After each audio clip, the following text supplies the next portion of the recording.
House Democrats are demanding answers after Texas announced that it would not review pregnancy-related deaths from the first 2 years following that state's near-total abortion ban, 22 and 2023, respectively. Notably, those years coincide with the deaths of at least 3 pregnant women who were unable to access timely or adequate reproductive care. On Thursday, Democratic members of the U.S. House Oversight Committee reached out to Texas's health agency requesting a briefing about its decision to skip these 2 critical years. Texas state health officials have argued that skipping data from those 2 years is part of an effort to, quote, be more contemporary, end quote, in the data that they're studying, skipping over a backlog of older cases to deal with the newest ones. But some members of the Texas Maternal Mortality and Morbidity Review Committee, which studies pregnancy deaths, have expressed concerns, with one member telling the Washington Post, quote, if women are dying because of delays and we have this huge new policy in Texas that affects their lives, why would we skip over those years, end quote. The decision to skip those 2 specific years of data also comes 1 year after Texas lawmakers allocated funding toward a new maternal death tracking system that would cease sharing data with a federal database. Texas, by the way, is not alone in seeming to be working to suppress critical data that could expose the actual toll that abortion bans have taken on the lives of women. Last month, the state of Georgia disbanded its entire Maternal Mortality Review Committee after 2 deaths linked to the state's abortion ban were leaked to the press. 2 states with strict abortion bans, with documented cases of women dying after being denied or delayed abortion care, are suddenly changing the way they study or count the deaths of pregnant women. It could be a coincidence. It could also be that the anti-abortion forces in these states do not want the public, you, to know how many women have died after being delayed or denied abortion under their strict bans. Here's what we need to be worried about. We often think of propaganda as the willful and active promotion of a particular idea and ideologies. But the suppression of data has long been used as a tool of propaganda, too, and it can be effective when it's allowed to happen. From Big Tobacco's decades-long effort to suppress data linking cigarettes to cancer, to Big Oil's funding of disinformation campaigns on climate change, powerful groups have long sought to bury inconvenient truths and evade accountability. Many of their tactics were first pioneered by this man, Edward Bernays, widely regarded as the father of public relations and a pioneer of modern propaganda. Dubbed the father of spin, Bernays believed that ideological battles are won or lost through the manipulation of public perception. Bernays' ideas were first developed and tested during his time at the Committee on Public Information, a temporary wartime agency that functioned as a state propaganda arm during World War I. Its mission was to sell the war to a reluctant public.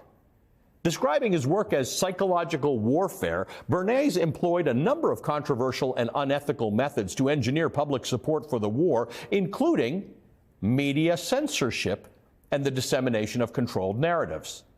At some point, Bernays came to realize that his methods could also be used in peacetime. Quote, what could be done for a nation at war could be done for organizations and people in a nation at peace, end quote. And so Bernays set out to apply his methods in service of corporate America, crafting several notable influence campaigns, including for Big Tobacco, where he played a key role in shaping public opinion on cigarette smoking.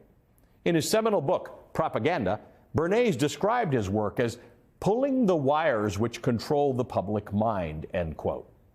One of his most infamous campaigns include branding cigarettes as a symbol of women's liberation. Bernays staged a dramatic public display of women smoking during the Easter parade in New York City.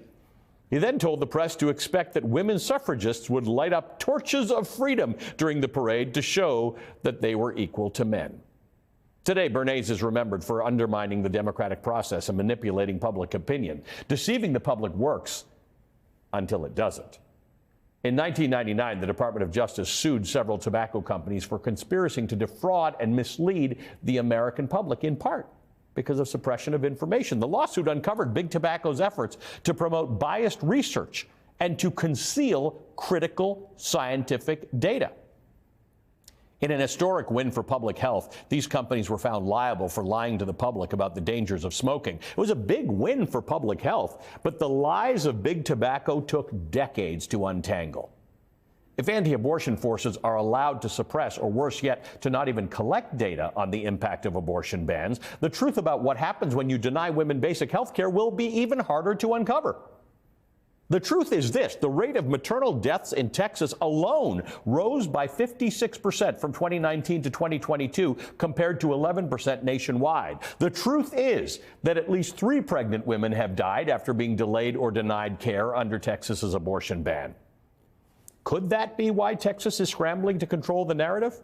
I'm joined now by Jason Stanley, a professor of philosophy at Yale University. He's the author of Erasing History: How Fascists Rewrite the Past to Control the Future, and Melissa Murray, a law professor at New York University and the co-host of the Strict Scrutiny podcast. Welcome to both of you. Thank you for being with us. And Melissa, thank you, by the way, for filling in while I was away, but it's always great to have you both as a host and a guest on Velshi. Jason, let me start with you.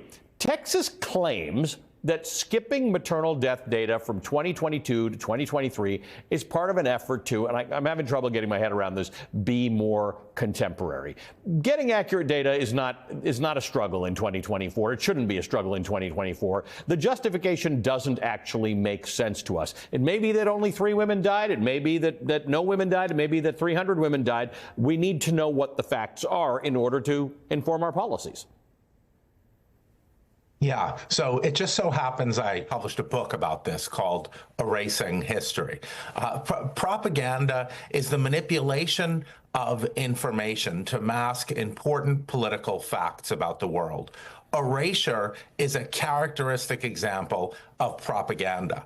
So I'm going to give a few examples. Textbooks radically underestimated the number of indigenous people in the United States when the United States started. Textbooks I looked at said 1/10 the actual number. That minimizes indigenous genocide. Another example, in the Jim Crow South, the history of Black resistance was erased. And final example from Project 2025, they made it illegal. They recommend dismantling the National Oceanic and Atmospheric Administration so that people aren't informed about the facts of climate change. Yeah, and this is it. I mean, Melissa, there's so many examples. We talked about the oil industry. We talked about the cigarette industry. We can talk about guns, where the gun lobby spent a lot of time making sure that the CDC couldn't gather certain data, the federal government couldn't gather certain data. It does work until it doesn't work, because if you can't use the data, it becomes harder to make the case that the policies are flawed. Yeah, that's exactly right, Ali. And Jason's correct. We've seen this historically. One of the reasons why Ida B. Wells, one of the famous muckrakers from the Progressive Age, was so successful is because she did what many people could not do. She went down to the South and she figured out who was being lynched, how many men were being lynched, and she publicized it and made it a national issue where the South would have kept that data under wraps. We saw this with the gun lobby. We saw this with tobacco. We saw this with COVID, where very recently we had administration telling us that COVID deaths were stagnant, but it was only because we weren't testing. Whenever I come on your show, I always bring it back to the Supreme Court, and this is no exception. One of the reasons why we're seeing this profound assault on the administrative state is not simply because administrative agencies regulate to the bedevilment of corporate interests. It's also because they collect information that makes it easier for the public to understand how all of these different facets of life are impacting them in a very material way. Jason, there is something about this that makes it propaganda. I think that's important to understand, because we definitely think of propaganda as active posters that say, do this. But this is a form of propaganda, and it's inherently undemocratic. Absolutely. So masking casualty figures in a war is classic war propaganda. Look, democracy is a system where we all participate in the formation of the laws that govern us and of the policies that we collectively undertake. Without being fully informed, we cannot play that role.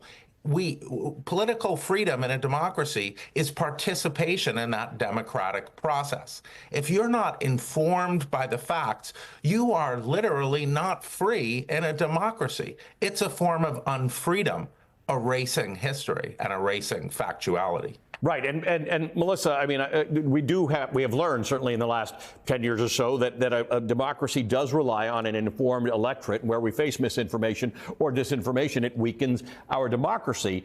But I'm not sure. I think that's logical. I'm not sure that would form the basis of any potential legal challenge. Can you challenge a decision that a state makes to simply not measure something? I think we're going to find out in the next couple of years. Certainly in the context of abortion, what we've seen in some of these states that are the most abortion hostile, like Texas, like Idaho and Georgia, is that they're beginning the process of politicizing and disbanding their maternal mortality review boards. These are standard boards that were put in place. They are often funded by federal legislation, bipartisan federal legislation that was passed in 2018 and signed into law by Donald Trump. And at the time, reviewing maternal mortality seemed to make sense. In the wake of Dobbs, when we're thinking about maternal mortality in the context of restrictions on abortion access, it's become much more politicized. So we've seen states like Georgia take steps to disband their maternal mortality review board, to reconstitute it, perhaps with different members who might be more amenable to particular outcomes. We've seen this in Texas. We've seen this in Idaho.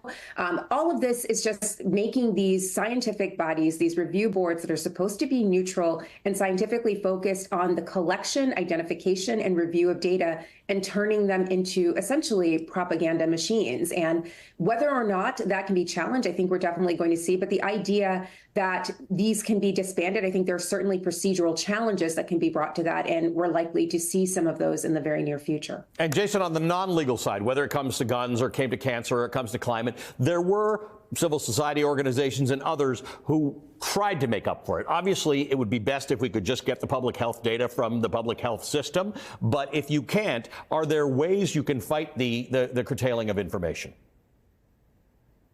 They're called universities. And so it's no surprise that we have at the very same time as we have these attacks on data, we have attacks on women and gender studies. Those are the academic departments where people gather this information, on Black studies where they gather the kinds of information that would motivate political movements like Black Lives Matter. They're attacking climate change, funding for climate change in universities. This is why we have universities. And this is why these maskings of data, these erasures of data, go along with attacks on schools and universities. Amazing discussion. Thanks to both of you. Really appreciate you both being here. Jason Stanley is a professor of philosophy at Yale University. Melissa Murray, NYU law professor and MSNBC legal analyst.